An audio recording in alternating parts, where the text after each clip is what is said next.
Everyone, we're here with World Champion for V, Kevin Cho. Kevin, how you going? It's good. It's good. Going well. You know. Nice. And he has his Steam main deck. Anyone with ready to show us? Ready to go? Yeah, let's do it. All right, Kevin, let's go. All right. So triggers, nothing special. You know, 8 crit. 8 crit? 8 crit. Standard. I know, like some people were running like more draws at some point, but you went with 8 crit. Is that it? Like, it's the best, or? Yeah. So, I think just having your opponent at higher damage is just too important, especially in Steam Maiden mirrors or just like in general. Because 2 damage triggers kind of does ruin your day when you're going for any of your finisher turns. Yeah. So it's just better overall. It's pretty difficult to survive Steam Maiden mirrors, anyways. Like even if you do trigger draw triggers, so I just figured no point. Okay. Yeah, and also running start deck triggers. Yeah. Yeah. Just a heads up, boys and girls. If you want to run the triggers, you can run the OG triggers. Yeah. Yeah. For competitive purposes, definitely use the real triggers. I was told ahead of time that these had boost and they didn't.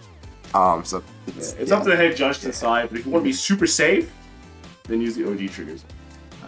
And then you have some heals, right? Yes, sir. All right. 1 heal guardian and 3 Urus. Oh, okay. I know, like some people like splitting like 2-2, but 3 is the best. Oh yeah, definitely. This doesn't come up too often. Oh really? Yeah, it definitely. You could definitely get away with just running 4 if you wanted maximum consistency, because seeing this is much more important. But the heal guardian does come up in like rogue matchups, like I don't know, Great Nature, or Gold Paladin, stuff like that. That like you just need some defense against. Okay. Yeah, cool. And then you ran. We see 1 draw.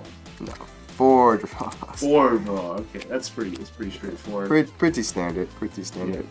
Yeah. Kelvin ran some Sentinel crits, which I definitely considered. They're pretty nice, especially because you, like I said, you kind of do need to get your opponent to higher damage to guarantee kill. But this is kind of just a safer pick, if that makes sense. Like, just standard, kind of boring, but gets the job done. Yeah. Consistency, right? Yes. And then started. Yeah. On to grade 1s. So we'll lead with this guy, and this is just part of your jump combo. This into the grade 2 that jumps into grade 3. Yeah. Pretty standard stuff, I'd say. Don't really think this needs explanation. If you're not running it, you're doing something wrong. I think this guy's a menace. Always misses. Yeah, a menace definitely in. Oh, true. He does. He's just so good. He does miss every now and then because there are like several non-Steam maidens in the deck, like triggers or the dog. But crazy card in premium and yeah. So, sure. And then this guy, I guess you could say this guy is optional in theory, because you could run what is it? The top 5 grade 3 Steam Breath Dragon. Yeah, Steam Breath. And then like in theory, you don't have anything to search out with this guy anymore because you don't have the piano guy. Yeah. This was one of the easier ways to search it. Yeah, but you still only have 4 ride targets in the deck. So if you want like maximum consistency, you expect to have a decent amount of rounds, like 6 to 8. You're gonna need to search out. Like this definitely did search out my main grade 3 several times throughout the day. Also, like you need a second grade 3 to ride to get the second force marker to really guarantee kill. Otherwise, 1 damage trigger is gonna ruin your day. Yep. So it's just. I think this is the correct. And then on to grade 2s. We've got 4 of this other menace. Tirana. Yeah, and Tirana. 3+3. Yeah. This card's just crazy. I don't know how to describe it. It pluses every turn. It's super crucial in the mirror, I'd say, like to spam this as much as you can. Just because it just nets you a lot of free advantage, especially if you're going second. I think this is like the only way you're winning. Like farming advantage with this and then it dies, you can bind it and then bring it back during the battle phase of your grade 3 turn, and then just get even more advantage. I think that's the only way you're like surviving if they go first. So Okay, that makes sense. yes. And then, sorry, should organize this. The grade 2 jumps into the grade 3. Ew. Yep, another crazy card. I really say what? This is pretty. Yeah. Already, jumping, right? Yeah. What's it called? These cards are actually rather old, I think, too. They just, now that we have them, or now that we have like Antarana and the cats, they're just crazy. Like, and then I guess this is like the more interesting part of the deck. The only thing. The last grade 2 is just a split between Nabu and Karunta. If you watch the other video, I mentioned that there's this weird grade 2 I was running for a period of time. When it's discarded, you like block grade 2 or graders. And I had like a whole discard engine. And everybody in WCC was like, nah, don't do that. That's incorrect. And I'm like, yeah, you guys are right. This was definitely better, these Karuntas, because they just allow you to search into Antarana. Oh, yeah. Yeah, and that's just so important, like I said, in Mirror. In my top 8 game, against the same person I lost to in Swiss, I went second a second time in the Steam Maiden Mirror, and that's just basically a death sentence. But I opened this, and I kept it, and I was able to search Antarana off of it, in the middle of the game, because he also didn't draw Antarana. Nice. But still having the option is like quite nice. There's like 6 copies of Antarana in theory, so yeah. And then Nabu's just a good card. Sometimes you need some like filter power, and that's a about nice little guard restrict. it. Yeah, nice little guard restrict. And it's just good. Oh, helps bind too. Helps bind. Sometimes you're juggling certain cards. So I know some players were playing almost like Lost Break Dragon. But...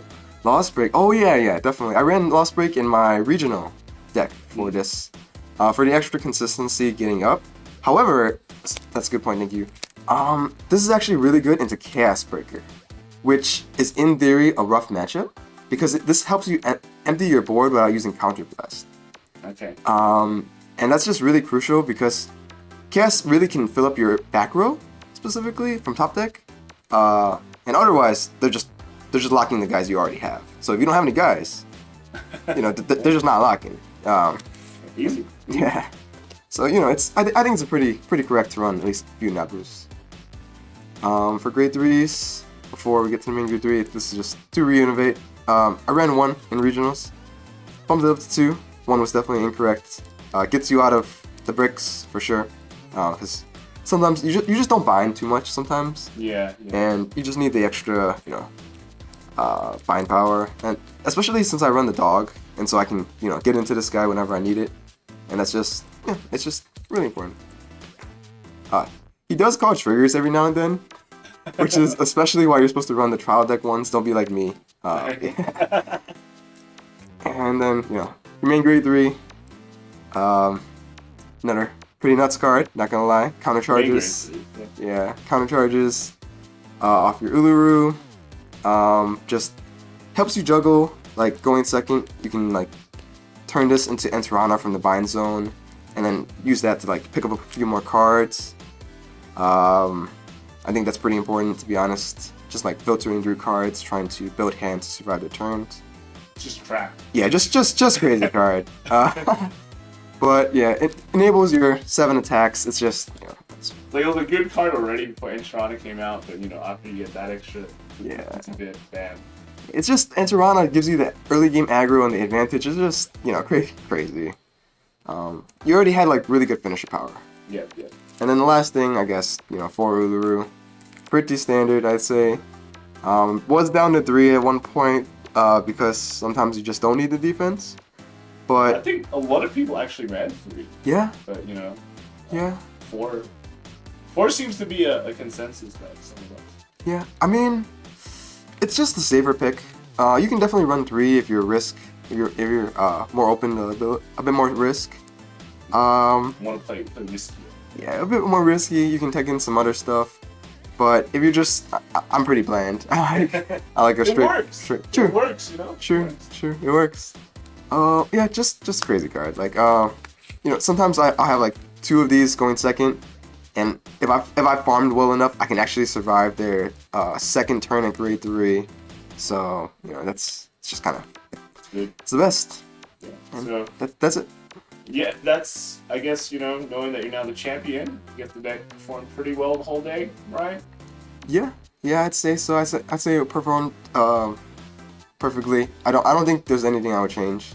I think everything was really solid. Nice. All right, that's the deck promo. Congratulations, Kevin. Anything you'd like to add or say about the deck? Any shout-outs like you? I'll just shout out everybody in WCC one more time. They've always been there for me past 4 years that the team's been around, and it's just been great. Shout out to everybody back home, everybody at Underground, everybody from Chicago, and that's about it. Okay, all right. Thanks for the links. Thanks for sharing. Kevin, hope you have a relaxed and enjoyable next year. Yep. Thank you.